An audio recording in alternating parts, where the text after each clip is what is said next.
کو لائک کریں، ہمارے چینل کو سبسکرائب کریں، اس ویڈیو کو لائک کریں، ہمارے چینل کو۔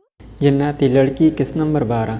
رات تقریباً 1 بجے عروسہ نے واپس وہی اوبایا پہنا اور نکل پڑی اپنا 5واں شکار کرنے۔ ابھی وہ نیچے صحن تک ہی پہنچی تھی کہ فرزان کی نظر اس پر پڑی جو فون پر اپنی گرل فرینڈ سے باتیں کرنے میں مصروف تھا۔ اندھیرا کافی تھا تو اسے صرف کوئی دروازے سے باہر جاتا دکھائی دیا۔ اس نے مارے تجسس کے فون بند کیا اور آہستہ آہستہ اس سائے کے پیچھے گھر سے نکل گیا۔ اندھیرا کافی تھا، فرزان عروسہ کے پیچھے پیچھے چل رہا تھا۔ عروسہ کو تھوڑی دیر میں ہی محسوس ہو گیا تھا کہ کوئی اس کے پیچھے ہے۔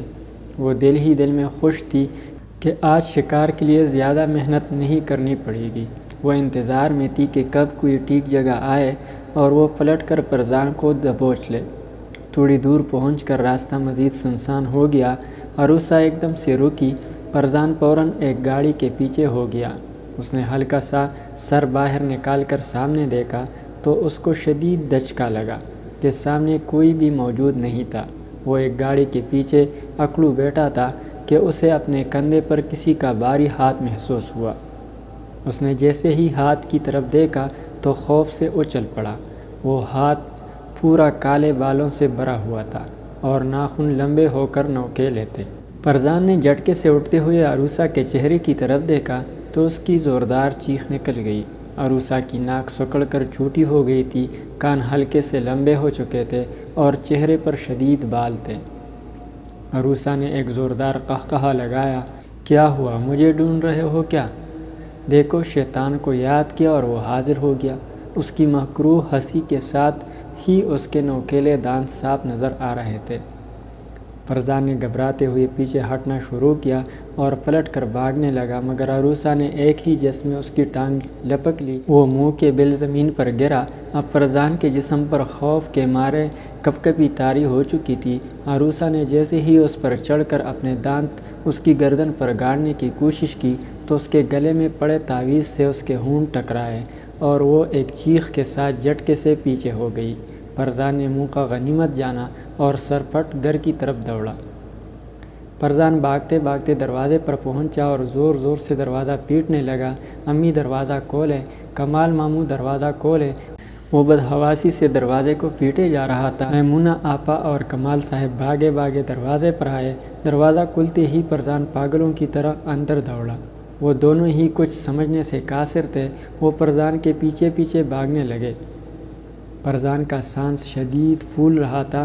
میمونہ آپا گھبراتے ہوئے اس کے ماتھے پر ہاتھ پھیرنے لگی۔ کیا ہوا میرے بیٹے؟ اتنی رات کہاں سے آ رہے ہو؟ کیوں ڈر رہے ہو؟ اس کے اوسان اتنے خطا تھے کہ الفاظ بھی اس کے منہ سے پورے ادا نہیں ہو پا رہے تھے۔ فرزان ڈرتے ہوئے وہ عروسہ، بلی، ناخن، بال۔ کمال صاحب گھبراتے ہوئے، بیٹا کیا کہنا چاہ رہے ہو؟ سکون سے بتاؤ بیٹا، ڈرو نہیں بیٹا۔ فرزان ایک لمبی سانس لیتے ہوئے، میں نے عروسہ کو نیچے جاتے دیکھا، وہ باہر جا رہی تھی، میں اس کے پیچھے گیا تو وہ نہیں تھی، ایک کالی بلی جیسے چڑیل تھی، مطلب عروسہ تھی۔ کمال صاحب کیا کہہ رہے ہو بیٹا؟ عروسہ تھی؟ عروسہ نہیں تھی، وہ تو اوپر اپنے کمرے میں سو رہی ہوگی۔ مجھے لگتا ہے تم نیند میں چلتے ہوئے باہر نکل گئے ہو اور خواب میں ڈر کر اٹھ بیٹھے ہو۔ فرزان بے ضد تھا کہ اس نے عروسہ ہی کو باہر جاتے ہوئے دیکھا تھا۔ میمونہ آپا نے موقع کی نزاکت کو سمجھتے ہوئے کہا کہ چلو ٹھیک ہے، اوپر چل کر تسلی کر لو بیٹا، وہ کمرے میں ہی ہوگی۔ کمال صاحب نے بھی فوراً حامی بھری کہ یہ درست ہے۔ وہ سب تیز تیز قدموں سے عروسہ کے کمرے میں گئے۔ کمال صاحب نے دروازہ کھولا اور اندر داخل ہوئے۔ دیکھو، کہہ رہا تھا نا کہ عروسہ اپنے بستر پر سو رہی ہوگی۔ کمال صاحب اور میمونہ دونوں ہی حیران تھے۔ عروسہ واقعی اپنے بستر پر لیٹی ہوئی تھی۔ فرزان اور میمونہ آپا نیچے آ گئے۔ فرزان اپنی امی کے ساتھ کمرے میں بیٹھ گیا۔